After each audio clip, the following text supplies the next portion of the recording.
Yeah, a cheap imitation of manhood. I think that pretty much so sums it up.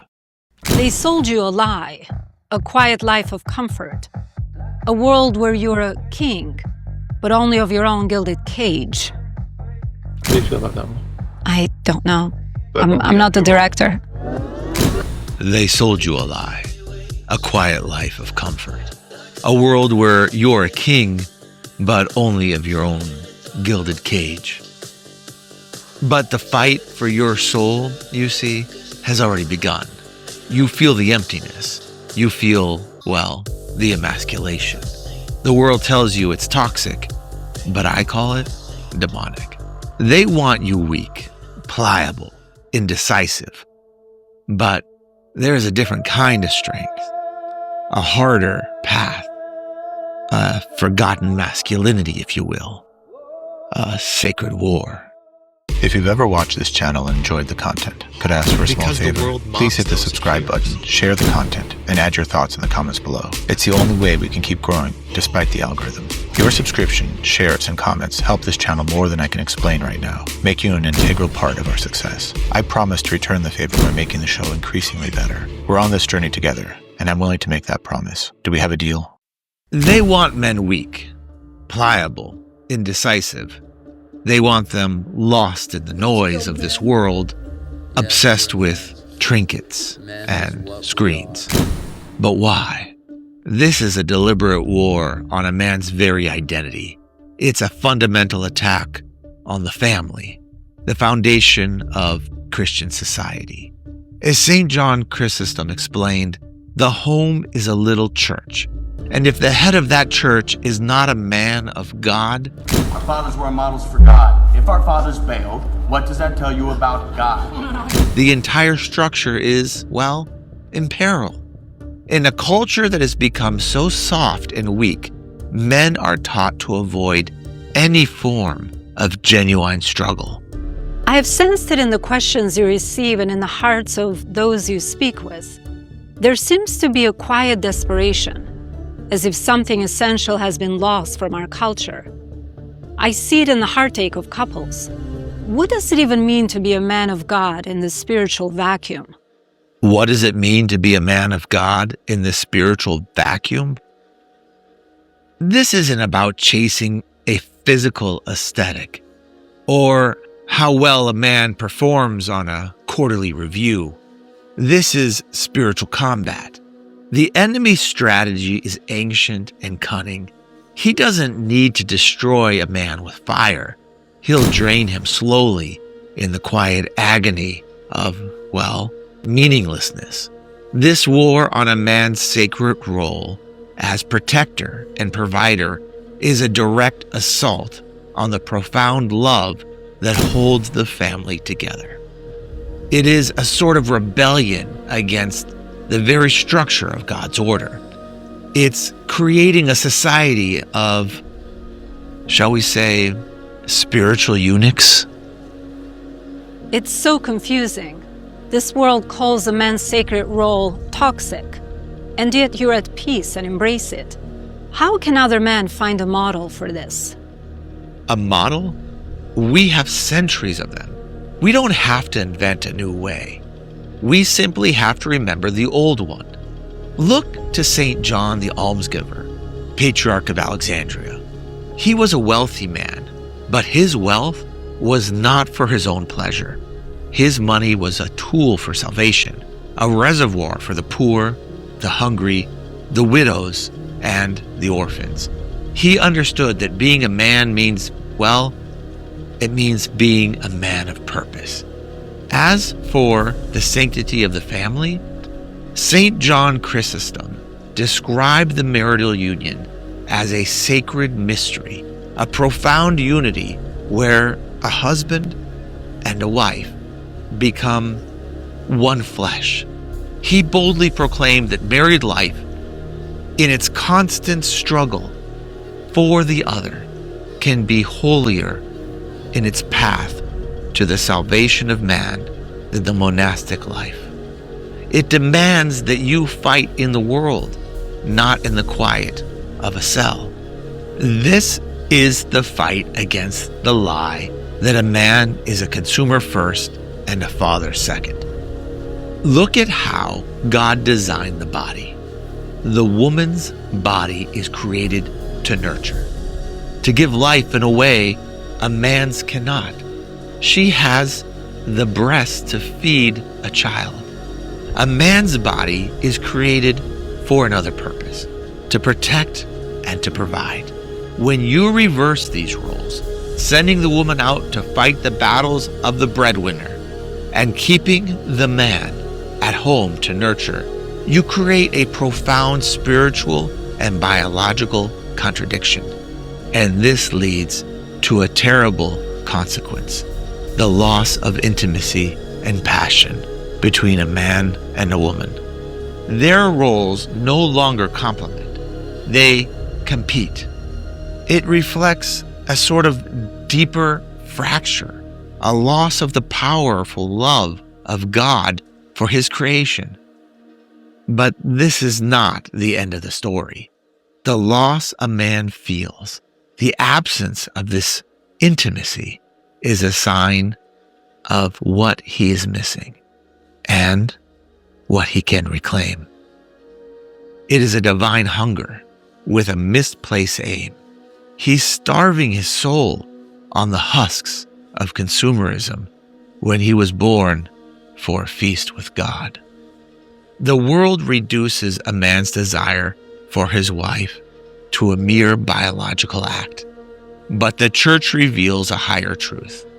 The physical unity between a man and a woman in marriage, when guided by pure, self-giving love, can be a profound glimpse of divine ecstasy. In the Greek, the word for ecstasy is ecstasis, meaning to stand outside of oneself.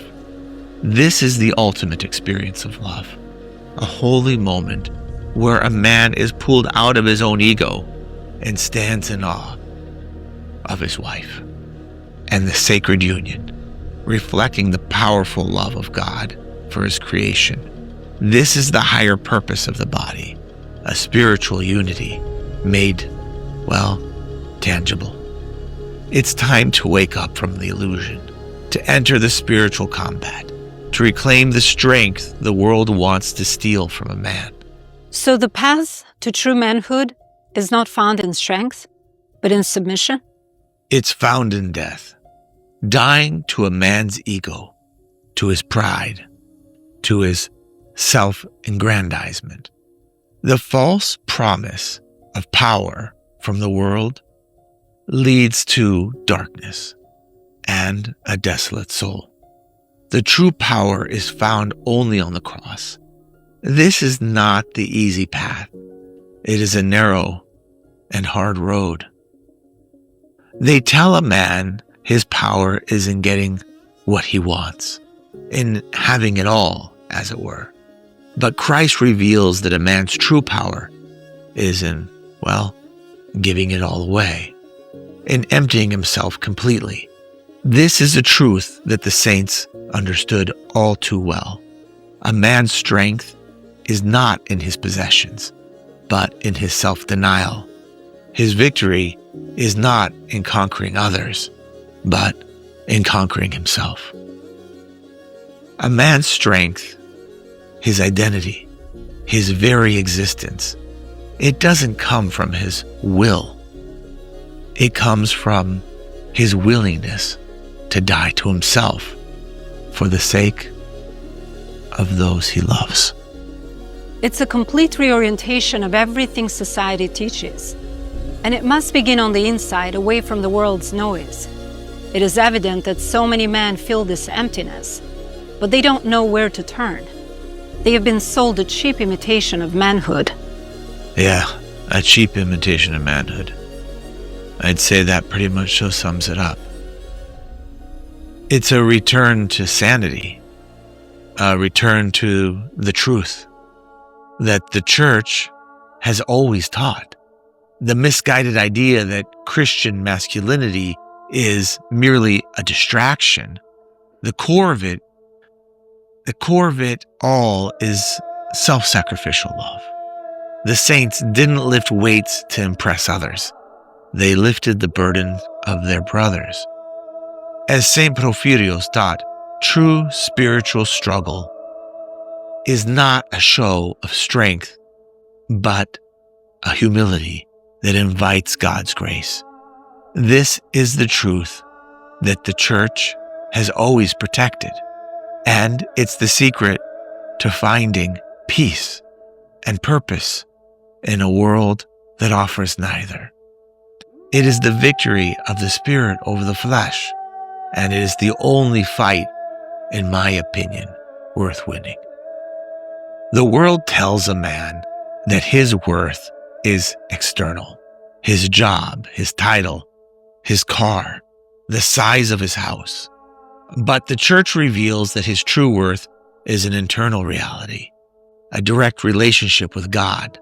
This inner wealth, this communion, if you will, with the Creator is what gives a man the strength to build his family into a fortress, to provide for them, not just with money, but with spiritual nourishment. A man is faced with a choice.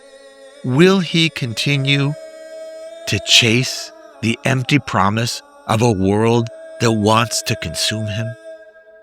Will he remain a slave to a system designed to keep him small and, well, spiritually weak? Or will he take up the cross and embrace the path of true manhood?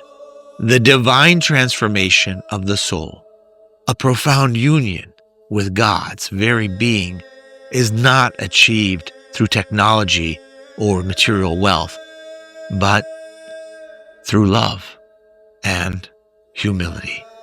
This is the deeper mystery of creation and the ultimate reality that the saints pursued. The true strength is in Christ. The true breadwinner provides for his family's salvation.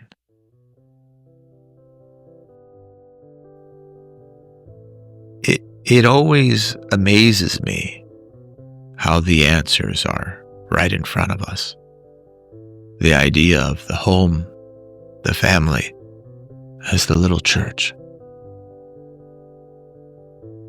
So often the bond between a man and a woman, between a husband and a wife, is made profane by our popular culture. But in that act, when blessed in the confines of holy matrimony, within the bonds of permanence, we find this remarkable eros in Greek.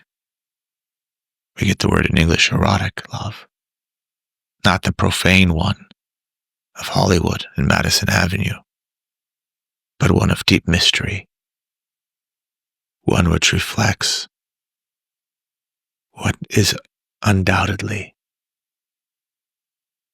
the love contained in the Holy Trinity itself, a love that creates a bond so strong that a man and a woman, at the moment they become one physically, also become one spiritually. This idea of ecstasis in Greek, or ecstasy, to stand outside of oneself, is to be completely without ego boundaries and barriers, the ultimate humility, and therefore the predicate, the prerequisite for perfect love, even if just for a moment. Surely God created even the pleasure of experiencing that love, a love which is outside the bounds of time in that moment. That's where you see the couples who grow old together, and yet the man looks at his wife and he doesn't see an older woman. He sees always the young woman he fell in love with.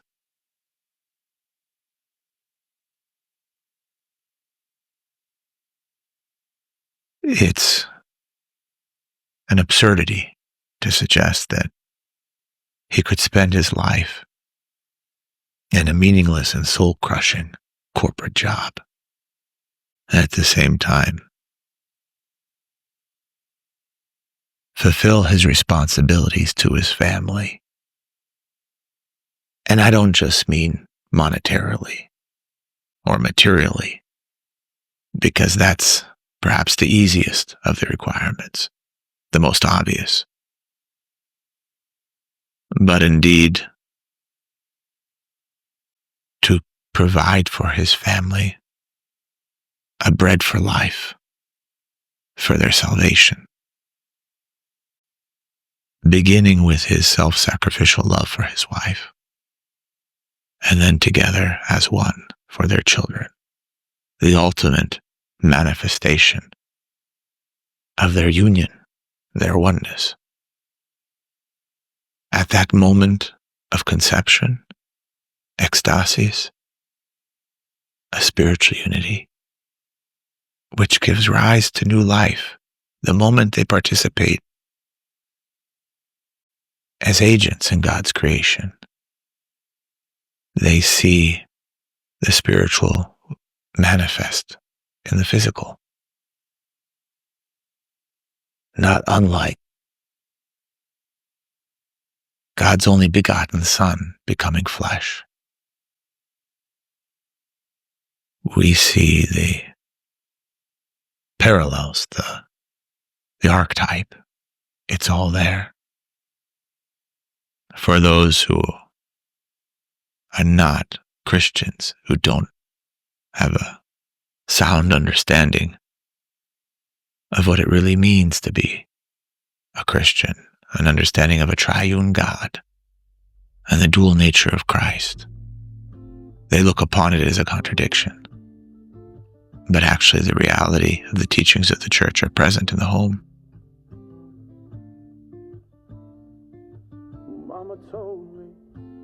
It may not be immediately obvious, the spiritual dangers of corporate America, of consumerism,